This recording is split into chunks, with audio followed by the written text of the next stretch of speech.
এত সুন্দর এত মহাপুরুষ উনি কখনো সময়কে বিলম্ব করেননি, সময়কে এক মুহূর্ত বিলম্ব করেননি। তখন থেকে ভাবা পাগলার সাধনা শুরু হয়েছে। যখন নদিয়ায় নবদ্বীপে আমার গৌরনিতাই আবির্ভূত হয়েছে, ওই নদিয়ার ধারে ধীরে হরিনাম বিলাচ্ছে, সব পার্শ্বদগণ সহ নিচে নিচে এই তারক ব্রহ্ম মহানাম করছে।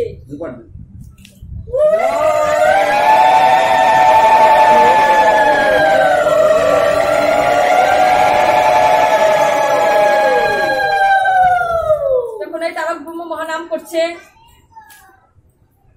করতে করতে তাদের কথা সমস্ত ভারতবর্ষে সমস্ত পৃথিবীতে ছড়িয়ে পড়লো যে নদিয়ার নবদ্বীপে আমার বড় সুন্দর এসেছে আজকালি হতো জীবকে রক্ষা করার জন্য, উদ্ধার করার জন্য হরিনাম সংকীর্তন নিয়ে।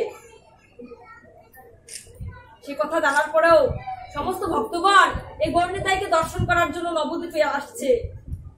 নবদ্বীপে আসে আর শ্রীখণ্ড নামে, বর্ধমানের শ্রীখণ্ড নামে একটা জায়গা আছে। আমাদের আগমনীতে বলা হয় না খণ্ডবাসী নরহরি মুরারি মুকুন্দ। এই খণ্ডবাসীতে মুরারি মুকুন্দ কবিরাজ থাকতো, নরহরি মুকুন্দ মুরারি তিনজন থাকতো।